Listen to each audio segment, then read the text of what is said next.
এখানকার মানুষ আমাদের আপ্যায়ন করছে না, ডাইরেক্ট আমাদের সাথে খারাপ ব্যবহার করে। যদি ইন্ডিয়ান হতো তাহলে তো আপ্যায়ন অবশ্যই করতো।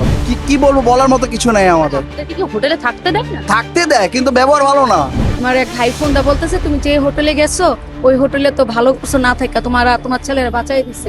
সুস্থ মানুষ আসলো এখন লাশ হয়ে বাসা যাচ্ছে, এটা আসলে দুঃখজনক। এটা বলার কিছু বলার না। আমাদের তো বাঙালি ছিল, আমাদের দেশের মানুষ, আমাদের ভাই বোন, আমাদের একটা বাচ্চা, তাই না? সবই তো মারা গেছে।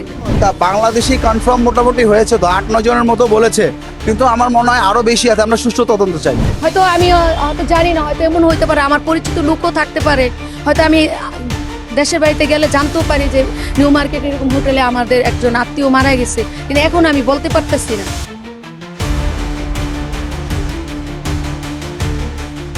দাদা, এই হোটেলে আপনি ছিলেন? না, আমি এই হোটেল ছিলাম। আমি এই পাশে একটা হোটেল ছিলাম। অভিযোগ তো অলরেডি শুনেছেন, আর কি বলবো। না না, আর কি বলবো, আর কিছু বলার নাই।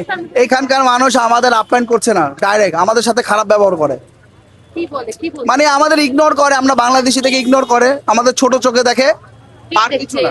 এই যে হোটেল আলারে দেখছে, যারা হোটেল ব্যবসায়ী তারাই দেখছে আমাদের। আমাদের মনে করে আমরা মনে হয় মানে কি বলবো, বলার মতো কিছু নেই আমাদের। আপনাদেরকে কি হোটেলে থাকতে দেয় না? থাকতে দেয় কিন্তু ব্যবহার ভালো না, একদম ব্যবহার ভালো না। আমাদের যা জরুরত আমাদের দিচ্ছে না। একটা রুম নিলে প্রতিদিন ক্লিন করতে হয়, ওনারা 2 দিন 3 দিন পর পর ক্লিন করে, এমন একটা অবস্থা। আর কি সমস্যায় পড়তে? প্রচুর সমস্যা এখন বলতে বলতে শেষ হবে না। আমরা চাই না কথা বাড়ানোর জন্য, বোন, ঠিক আছে। আপনার কি কারণে? আমি ট্যুরিস্ট বিষয়ে এসেছিলাম।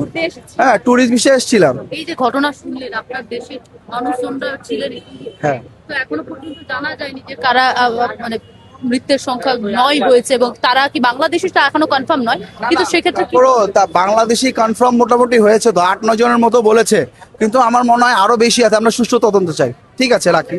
কি বলবেন এই ঘটনা? এই ঘটনা আমাদের জন্য দুঃখজনক, আমাদের জন্য দুঃখজনক। এখানে আসা, ঘুরতে আসা মানুষ, একটা মানুষ মানে সুস্থ মানুষ আসলো এখন লাশ হয়ে বাসা যাচ্ছে, এটা আসলে দুঃখজনক। এটা বলার কিছু বলার না। গাফিলতি দায়ী কার? গাফিলতি তো অবশ্যই হোটেল আলাদের।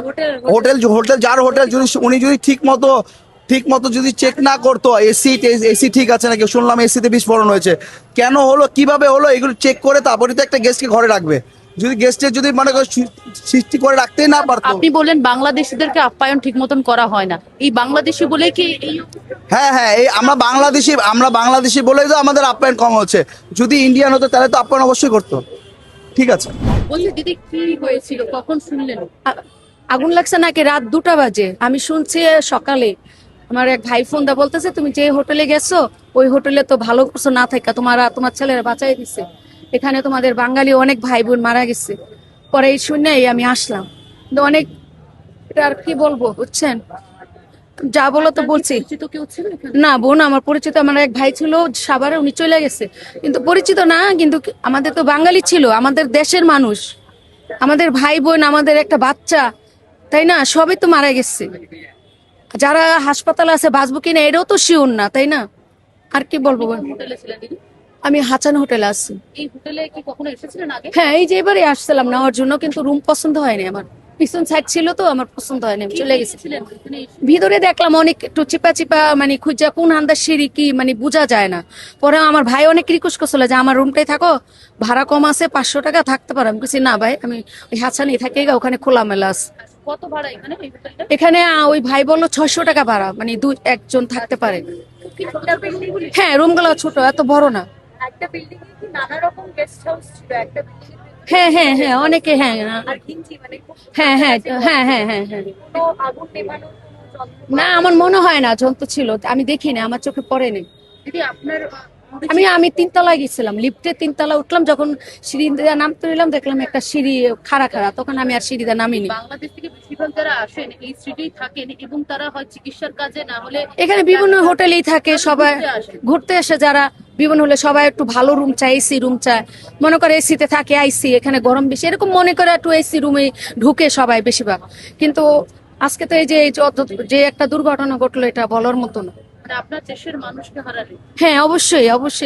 হয়তো আমি হয়তো জানি না, হয়তো এমন হইতে পারে আমার পরিচিত লোকও থাকতে পারে, হয়তো আমি দেশের বাড়িতে গেলে জানতেও পারি যে নিউ মার্কেট এরকম হোটেলে আমাদের একজন আত্মীয় মারা গেছে, কিন্তু এখন আমি বলতে পারতেছি না, বুঝছেন? এটা খুবই দুঃখজনক। খুবই মানে আমি বলতে পারতেছি না। চাইছেন, এখন কি চাইছেন আপনারা? চাইছি আমি সরকারের কাছে যে এটা ভালো করে একটা হোটেল প্রতি সরকারের একটা দৃষ্টি আকর্ষণ থাকুক, যেন আমাদের বাঙালিরা আসলে তারা ভালোভাবে তারা সম্মান করে, একটু হোটেল ভাড়াটা কমায় দেয়, যেন আমরা বর্ডারে কোনো হস্তনস্ত না হই। বর্ডারে বিজিবিটা আমাদের অনেক হস্তনস্ত করে, অনেক করে, এটা যেন ওনারা খেয়াল রাখে। বিজেপি তো বাংলাদেশের হ্যাঁ, বাংলাদেশেও করে, ইন্ডিয়ার বর্ডারও করে, দোনো জায়গায় আমাদেরকে এই বিজিবির অনেক হস্তনস্ত করে। কেন করে এটা জানি না। জিজ্ঞাসা করে কি বলে?